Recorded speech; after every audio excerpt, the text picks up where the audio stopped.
along to Natural Edge video. I'm going to show you how I turn a Natural Edge bowl out of this piece of sweet gum. Turning a Natural Edge bowl is exciting because it uses the entire form from the bark to sapwood to the heartwood, and it's a little different from turning a regular bowl, so I'm going to show you a few tricks. I take the blank over to the bandsaw, put a template on it and cut it round. I use a little specially made birdcage awl. Some people use a nail, hammer nail. Some people use a screwdriver and a screw, but this works real well for me. Then I take the blank over to the drill press with a Forstner bit that matches the drive center I'm going to use. So that hole I drilled on the drill press matches the drive center I'm going to use. So it goes through the bark, it bites into the wood, and being slightly recessed, it can't come loose.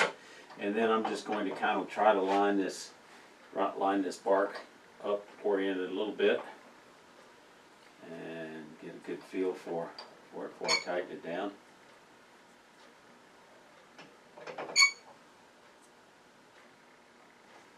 Orienting the blank is important because you want the two highs to be in the same plane, and you want the two lows to be in the same plane, or it could kind of look funny. That's why you want to balance it both horizontally and across this way and this way.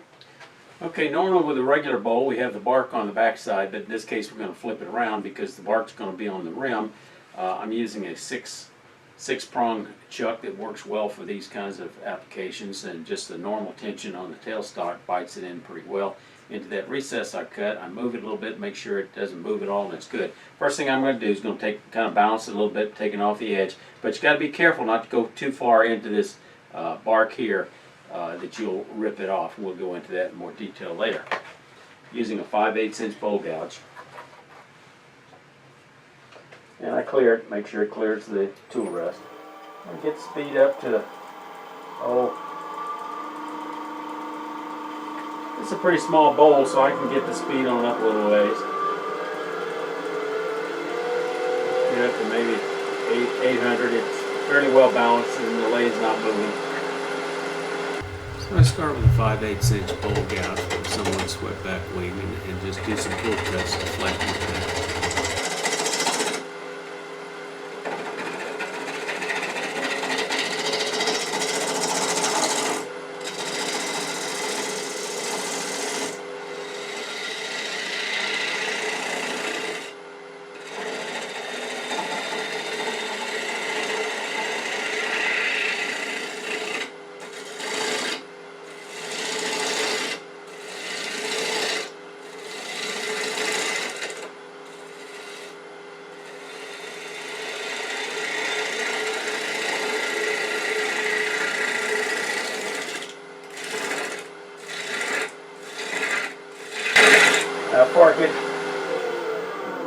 Before I get too close to the edge, I need to cut from the what's going to be the rim down so I don't tear off the bark. Cutting from the bark doesn't to the bottom of the bowl doesn't give you your best cut, but it gives you the easiest way to make the initial shape, and then you can come back and cut your best cut from the bottom.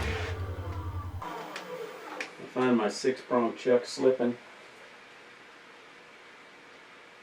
Brief comment about drive centers and Natural Edge bowl blanks. The two-prong drive works very well. Probably a little overkill for this particular project that I'm doing. The one that comes with your lathe will work all right. You need to tap it in, but it doesn't work real well on uneven wood, but that shouldn't be a problem as long as you drill an appropriate size hole. The one that I use, the 6-prong, will work fairly well in dense wood or green wood. You don't have to have every spur engaged if the wood's a little uneven, but you do need to tap it in with a mallet. And if I tapped it in with a mallet like I should have, I wouldn't have gotten the slippage that I was getting. The multi tooth or spur drive does not work well at all because there's too much stress on the bowl, the torque, and it tends to rip it out regardless of size. The key when you drill that hole, make sure you get all the way through the bark, because all of these have got to contact the actual wood, not just bark.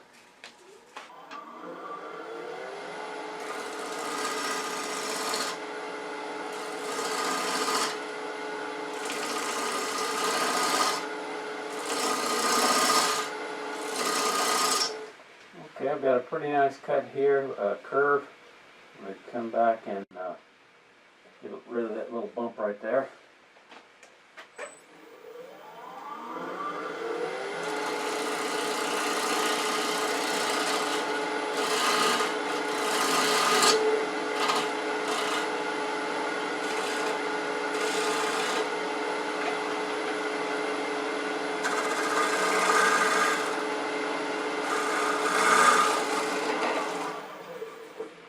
Now I've got the basic outline. It looks like, ooh, I've got a bad crack through here. Looks like when the tree fell. This was down near the base. Let's hope this will survive that. Don't know. We'll just have to see.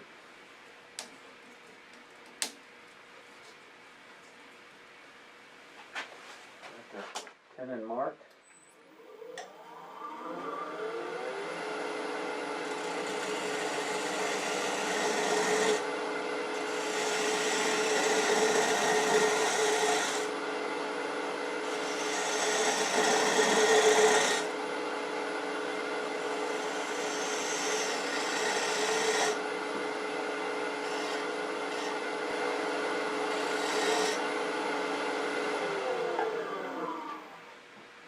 Get in there with detail gouge to make it a little easier.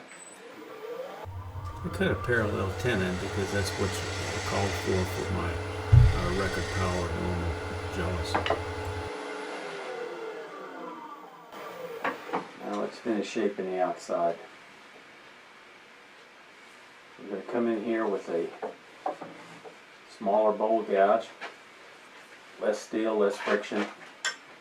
Come in and then bring it shape around a little bit.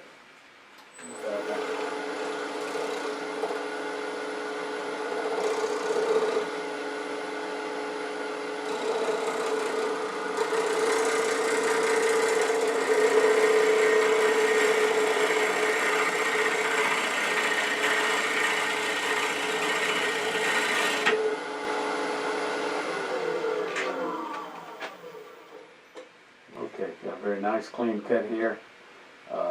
This is below the rim, so I can go ahead and come in from the back side and shape it. Tie it into this.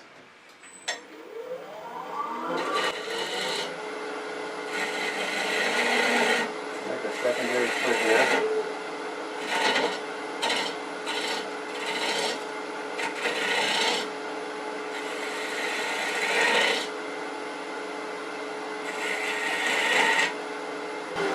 Just full rest, a little better sport. Okay.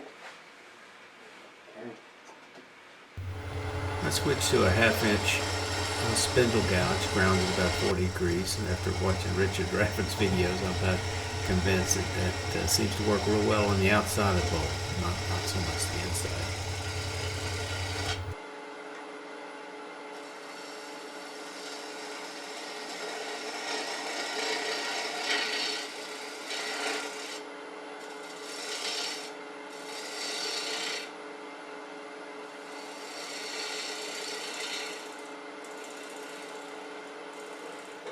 Okay, I like that shape. Got a few ripples in here. Let me see if I can't clean them up a little bit.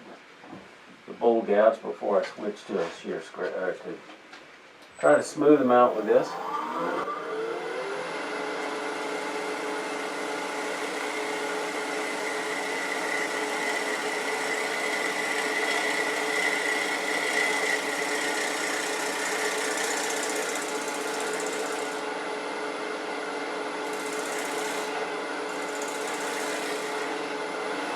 Switch to a shear scraper, clean up some of the tool marks.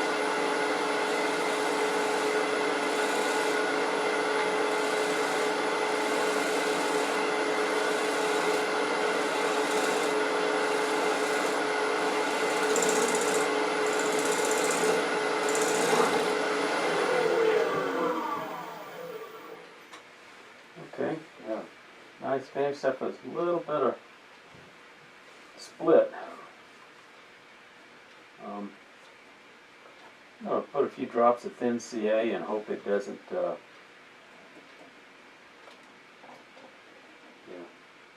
See if it didn't seal it a little bit better.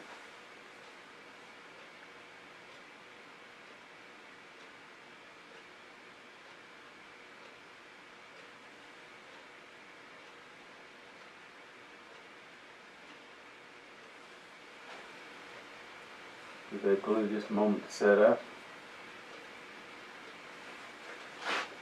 Come back with that 3/8 inch.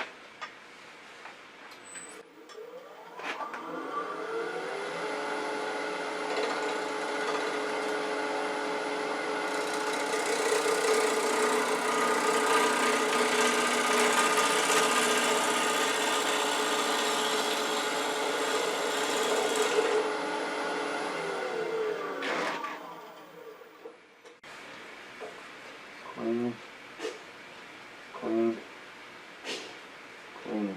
Okay. I got a few tool marks. Okay, I've got the outside done, got shaped down to a foot, which I think looks better on natural edge bowl. Time to reverse this using a chuck.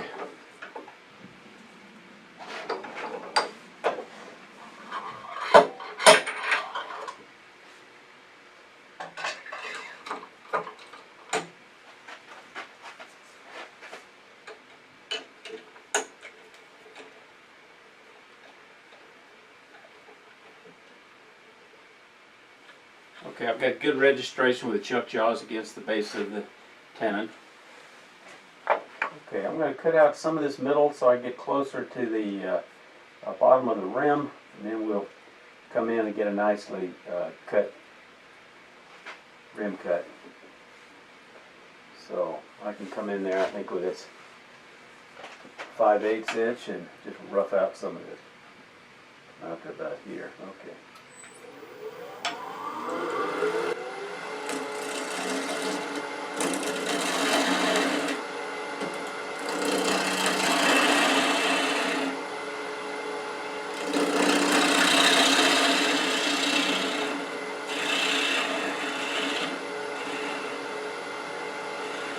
I think I want to go ahead and put in a depth hole. Use my 1/4 inch drill coming down on the top. And actually, I'll use this. Don't know how deep to go. So it's registration mark right there. Okay. A little bit more to get it.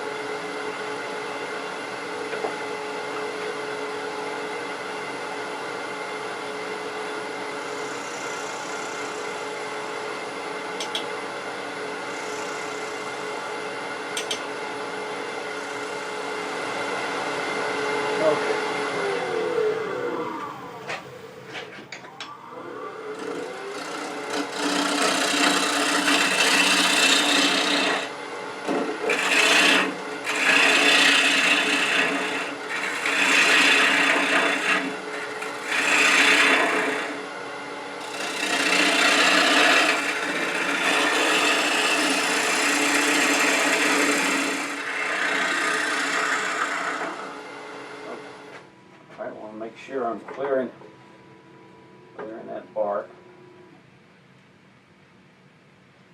And I'm going to come in there with a half inch bowl guide.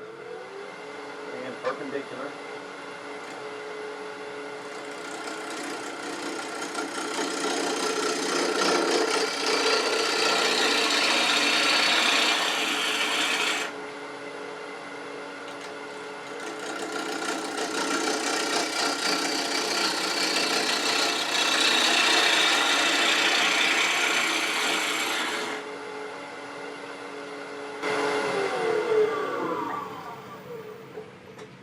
What it's looking like. Okay. Fairly thick out here. One of the things I didn't do, which I need to do, and I should have done it probably earlier, but I'm going to switch, is let me go ahead and true up the outside. Come in here. Be careful with that bark, not to bring it around too far.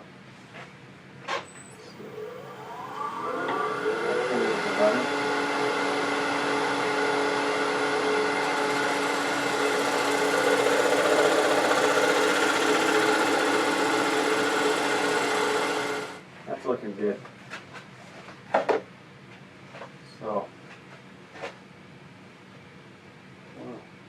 some moisture on the lens here.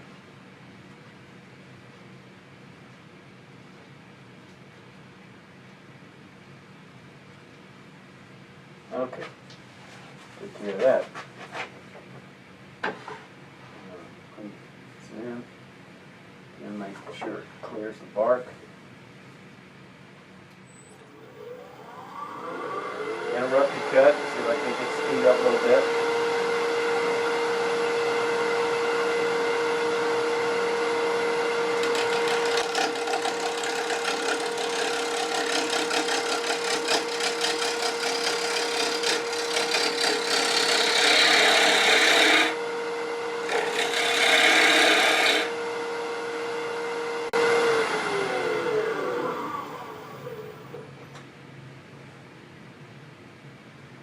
That's not bad. I think I could probably get it just a little bit thinner, but not much, because this bark's sticking up here. Maybe just a touch.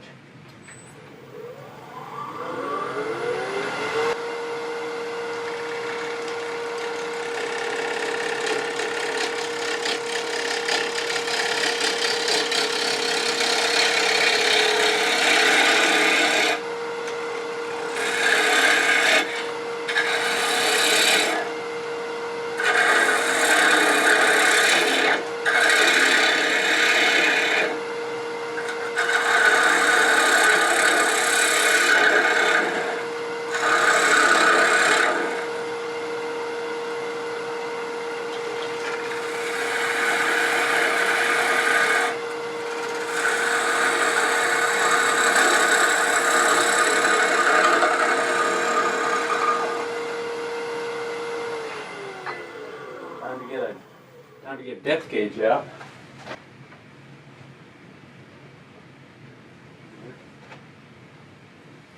This out of the way.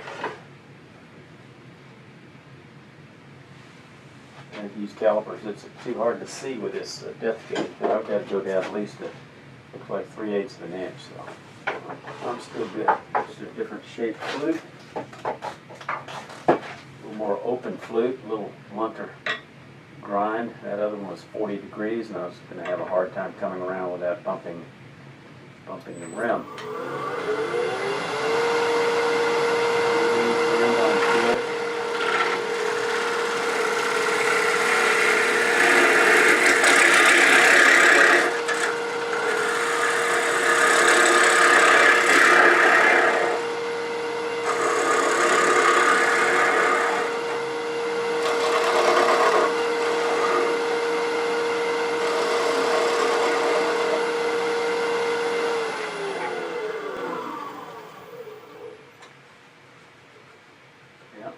Good, that's good. Come down in here just a little bit more. Got a fairly steep bevel. I'm going to pick up the cut just down in here.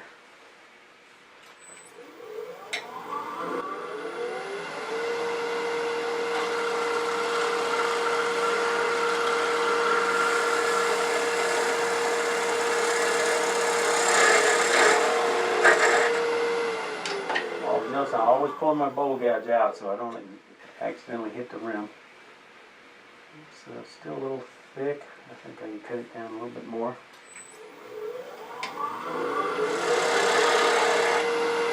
I'm leaning a little far over the tool rest for this tool, so I'm going to switch something a little larger. Still with a similar grind, but much larger. Bottom feeder.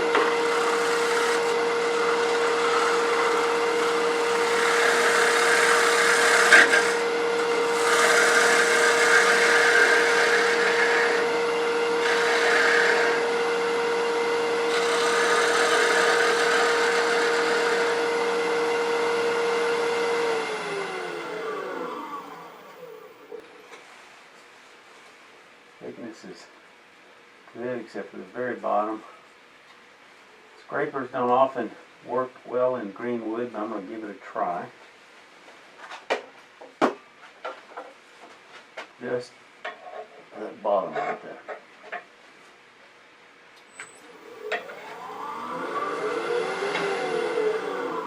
thinner tool, got to raise the tool rest. And again, make sure the bark clears. And I'm going to blend it right there.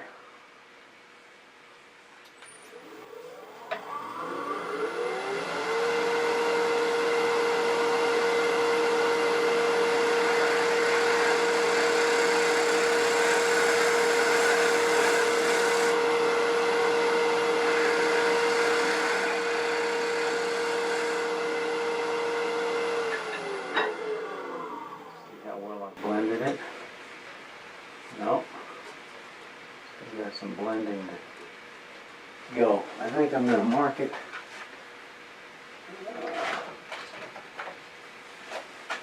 Going to mark it right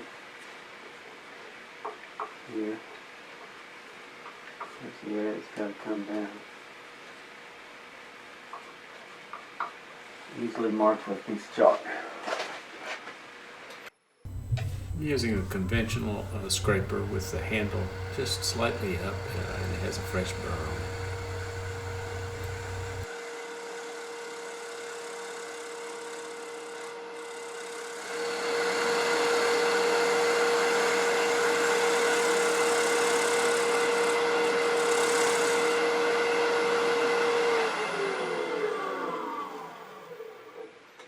Okay. Yep.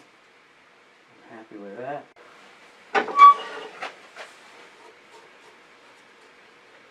A little bump on the bottom there I got to deal with.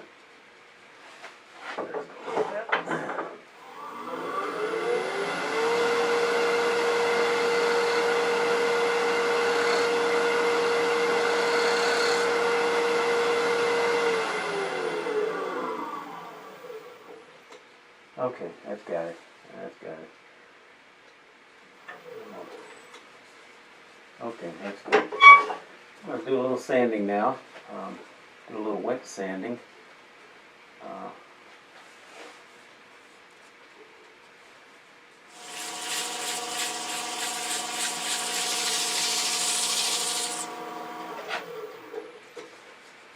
Okay. Not too bad. Now I'm going to come in there with 2-inch 120.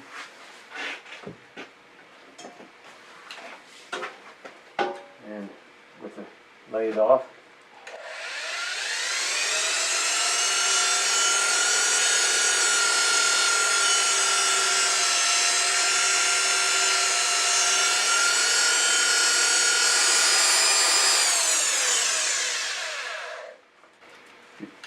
If your tool is dull, sharpen it, which for me that means getting another piece of sandpaper. To reduce the chances of it warping and moving, I'm going to give just a little bit of spritz of water.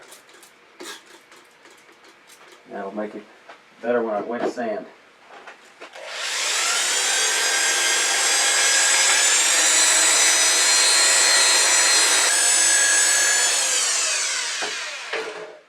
Okay, I see the crack just coming through here a little bit.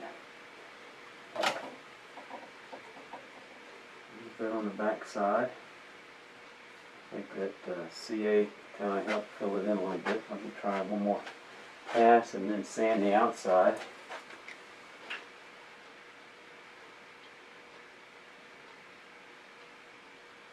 Moisture acts as accelerator, so it sets up without me having to use any accelerator. Yeah, that's looking good. Feels good. Do a little hand sanding here where there he is.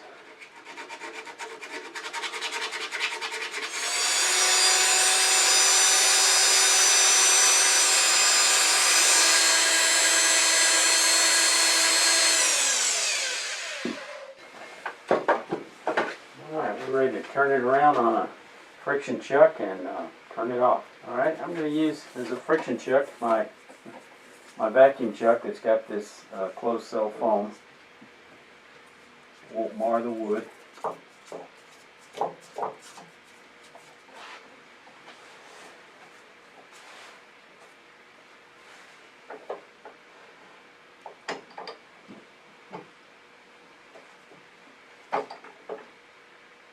I'm using a 90-degree cone that puts pressure on it but doesn't do any damage to the bottom, so let's take it off.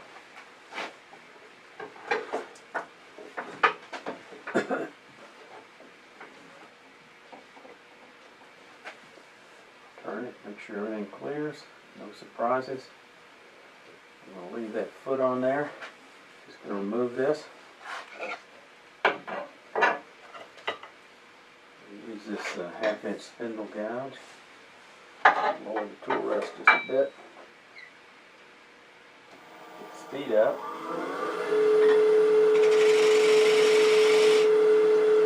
Tighten that up.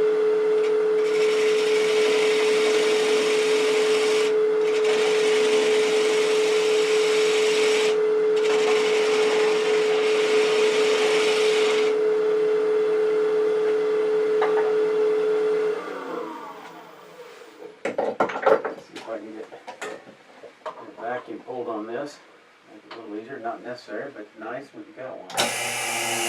We'll pull out some water.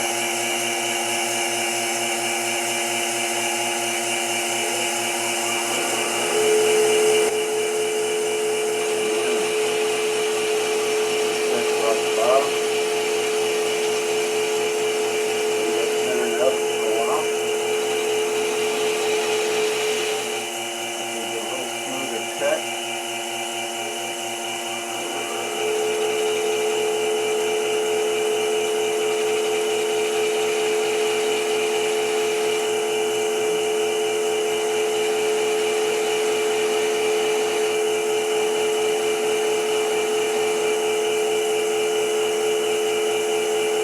Back this off.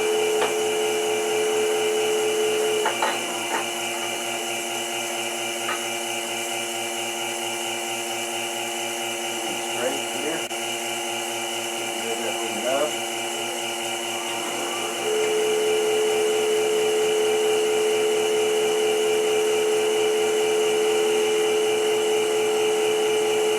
Now I think I'm going to go back to a scraper. Thank you, buddy. Pushing straight into headstock.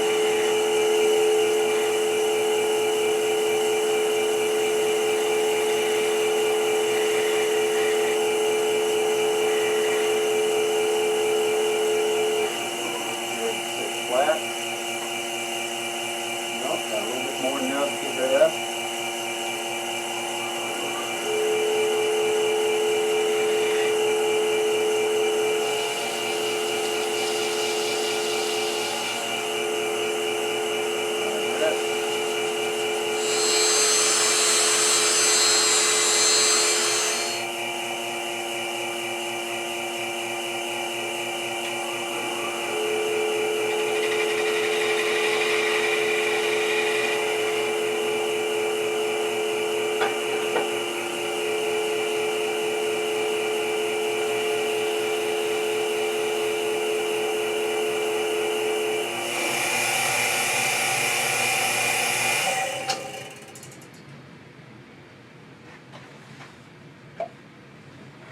Let's put this in a bag for 3 or 4 days to dry.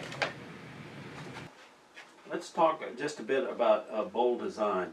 How much of a gap or drop you have down here is going to be a function of how the wood is shaped up here. Let me just give you an example.